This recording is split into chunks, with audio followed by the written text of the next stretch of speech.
देख रहे हैं डार्क फाइल्स। तो चलिए बढ़ते हैं आज की इस कहानी की ओर। मैं बाइक पर सवार होकर अपने गांव के लिए निकला। ऑफिस से मिली 2 दिनों की छुट्टियां मैं अपने परिवार के साथ बिताना चाहता था। लगभग 3 साल पहले मेरा सिलेक्शन एक बड़ी कंपनी में हुआ था। बड़ी कंपनी जैसे सिलेक्शन होने में प्रतियोगिता में होड़ लगी रहती है। उस कंपनी में सिलेक्शन होना मेरे लिए गर्व की बात थी। मेरी ड्यूटी ज्वाइन करने से पहले ही कुछ दिनों के लिए मम्मी पापा ने शहर आकर मेरे लिए किराए पर एक कमरे की व्यवस्था कर दी थी और कुछ दिन मेरे साथ ही शहर में रहे और फिर वापस गांव लौट गए। मैं भी 2-3 महीनों में एक बार गांव चला जाता हूं, लेकिन कभी भी पूरे दिन गांव में रह नहीं पाया क्योंकि अगले दिन ऑफिस पहुंचने की चिंता रहती थी। लेकिन इस बार ऐसा नहीं था। मैं आज रात को ही गांव पहुंच जाऊंगा। कल और परसों गांव में परिवार और दोस्तों से मिलने जुलने में बिताऊंगा। ऐसा सोचते हुए मैं आगे बढ़े जा रहा था। एक तो सर्दी का मौसम और ऊपर से स्पीड में बाइक दौड़ाने से शरीर में कंपकपी होने लगी थी। रास्ते में चाय की टपरी देख मैंने गाड़ी रोक दी। गाड़ी खड़ी करके मैंने पेट्रोल का नोब बंद किया और टपरी की ओर चल पड़ा। तभी टपरी वाला बोला, बोलो भाई साहब, कौन सी चाय बनवाऊं? सादी चाय कि अदरक इलायची वाली स्पेशल टी? मेरे टपरी के करीब आते ही चाय वाले ने ठेठ मालवी अंदाज में पूछा। इस पर मैंने कहा, स्पेशल चाय बना दो और एक गोल्ड फ्लैग भी दो। चाय वाले ने सिगरेट निकाल कर दे दी, साथ ही एक चालू माचिस भी वहीं रख दी। मैं सिगरेट सुलगाकर कस लेने लगा। आसपास के रहने वाले तो नहीं लग रहे हो साहब, कौन से गांव से आए हो? शहर से आ रहा हूँ, वैसे चंपा खेड़ी का रहने वाला हूँ और शहर में नौकरी करता हूँ। तो इस टाइम गांव क्यों जा रही हो? मालूम नहीं है कि रास्ते में लालपुर पड़ेगा, चुड़ैलों का बसेरा है। हमारे गांव से किसनवा का छोरा गया था एक बार रात के समय। पता नहीं क्या हुआ, वो पागल हो गया, अब पागलों जैसी हरकतें करता है। चाय वाले ने मुझे सतर्क किया। चाय वाले की बात सुन मैं सुन रह गया। मेरे दिमाग में दादी की बताई सारी हॉरर स्टोरीज घूमने लगी। मैंने भी गांव में लालपुर वाली चुड़ैल के बारे में बहुत कुछ सुन रखा था। आज से पहले कभी भी मेरा रात के समय लालपुर की तरफ से जाना नहीं हुआ। ऐसा नहीं है कि मैं डरपोक हूँ या चुड़ैल वाली बात पर भरोसा करता हूँ। बात सिर्फ इतनी सी है कि दादी ने कहा था कि ऐसी बहुत सी चीज़ें होती हैं दुनिया में जिनसे अगर ना ही मिले तो अच्छा है। चुड़ैल उन्हीं में से एक है। रात के लगभग 8 बज चुके थे और लालपुर पहुंचने में लगभग आधा पौना घंटा लगना था।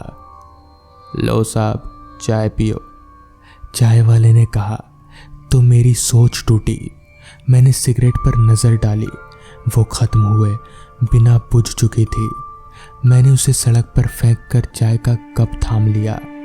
चाय पीकर चाय वाले को पैसे दिए और बाइक स्टार्ट कर फुल स्पीड में दौड़ा दी। मैं जल्द से जल्द गांव पहुंचना चाहता था। आधे घंटे का रास्ता महज 20 मिनट में ही तय कर लिया था, लेकिन अभी भी दिल में लालपुर वाली चुड़ैल का डर बैठा था। मुझे किसी भी तरह जल्दी से जल्दी लालपुर पार करना था।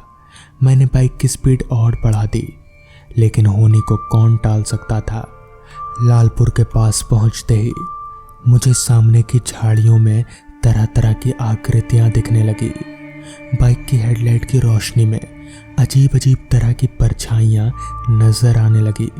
मैं घबरा गया और फिर वही हुआ जिसे लोग बदनसीबी कहते हैं। बाइक बीच रास्ते में बंद हो गई। मैं ठंड के मौसम में पसीना पसीना हो गया। मैं बाइक की किक पर किक दिए जा रहा था, लेकिन वो स्टार्ट होने का नाम ही नहीं ले रही थी। उस ओर कोई और गाड़ी भी आती जाती नजर नहीं आ रही थी। डर से मेरी हालत खराब हो रही थी। मैं बाइक से उतर गया और उसका हैंडल पकड़कर पैदल ही आगे बढ़ने लगा। पेड़ों पर से झींगुरों की अजीब सी आवाज़ें आ रही थी। मेरा गला सूखने लगा। मैंने अपने कदमों की चाल बढ़ा दी। मैं चुड़ैल के आने से पहले वहाँ से निकल जाना चाहता था। मैं मन ही मन हनुमान चालीसा की चौपाइयाँ पढ़े जा रहा था। दादी ने बताया था कि जब भी इस तरह की किसी परेशानी का सामना करना पड़े तो हनुमान जी को याद कर लेना, फिर चाहे कितना भी बड़ा संकट हो टल जाएगा।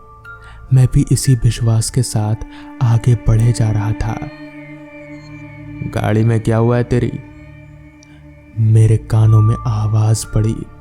वो एक आदमी की आवाज थी जो ठीक मेरे पीछे से आई थी।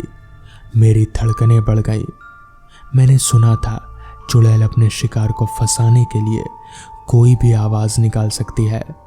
मुझे लग रहा था कि अब तो मैं चुड़ैल के चंगुल में फंस चुका हूं। अबे बहरा है क्या?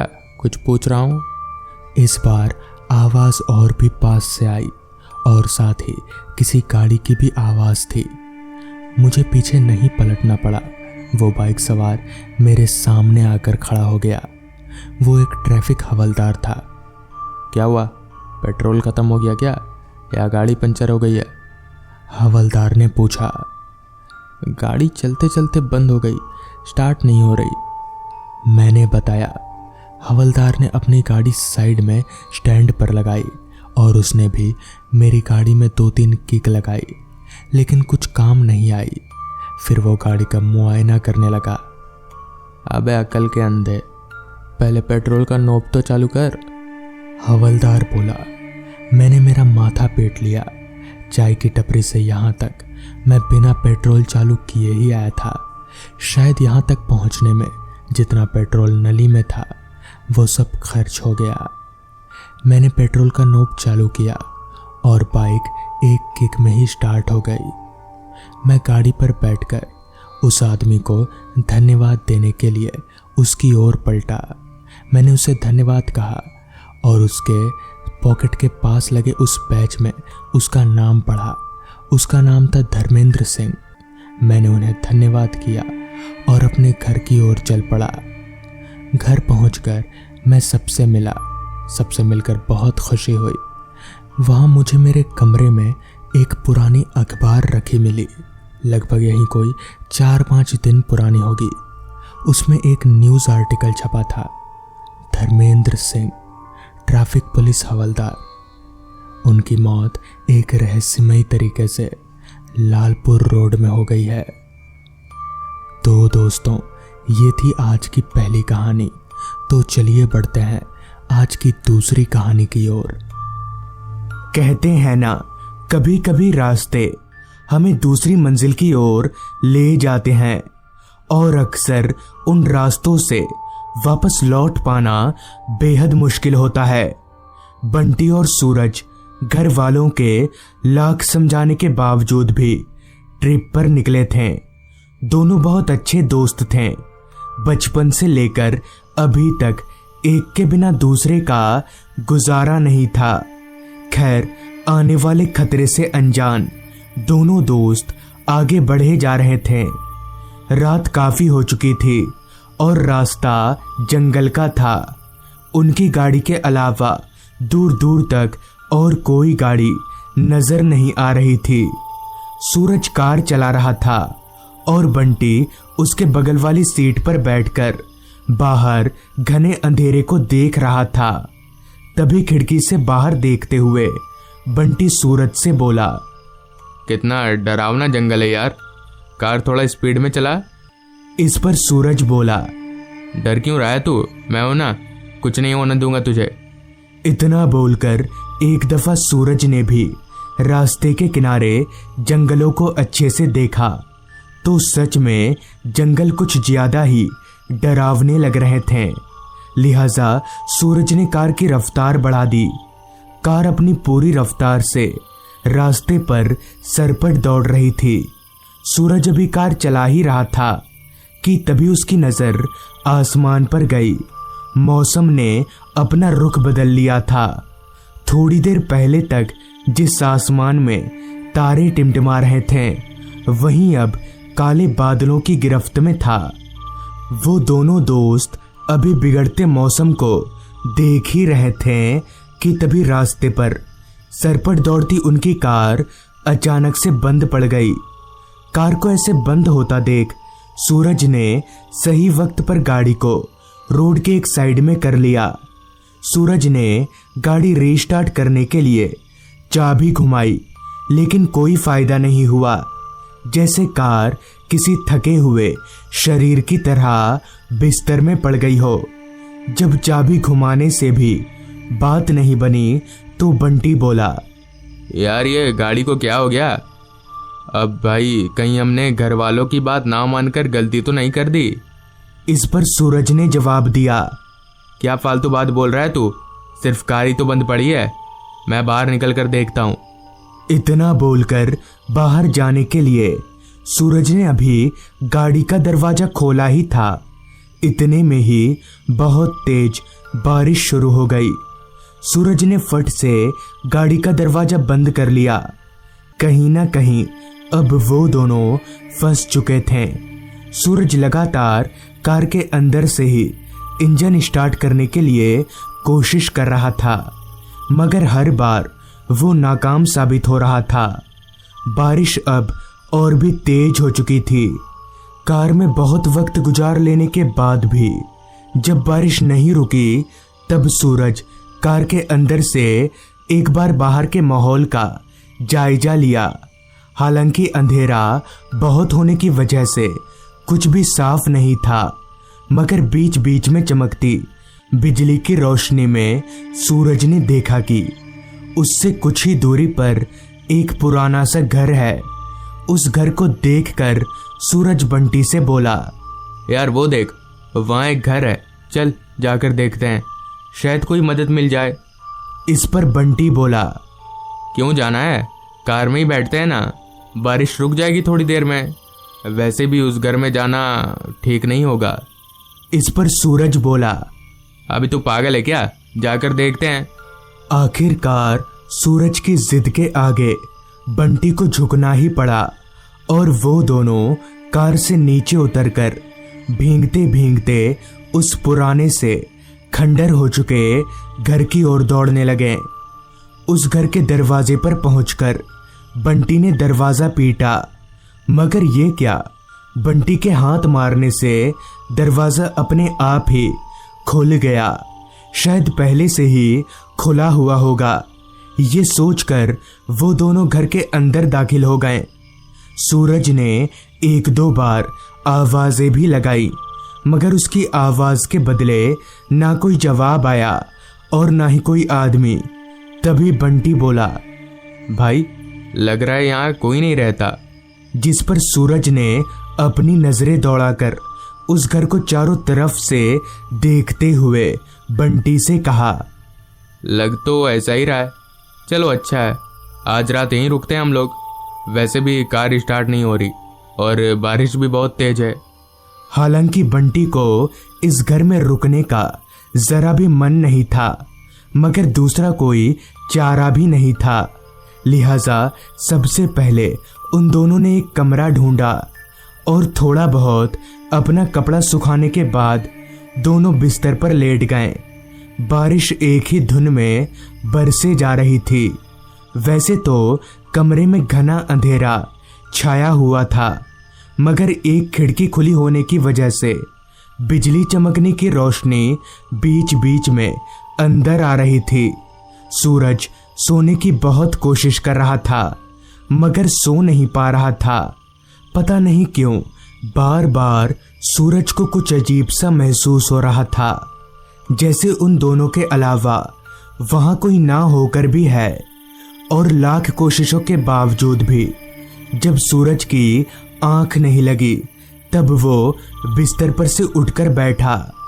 उसने अपनी फोन की फ्लैशलाइट जलाई तो बंटी सो चुका था। सूरज पलंग पर से नीचे उतरा और खिड़की के पास जाकर बाहर देखने लगा। चारों तरफ सिर्फ घना जंगल था। सूरज की कार बारिश में भीग रही थी।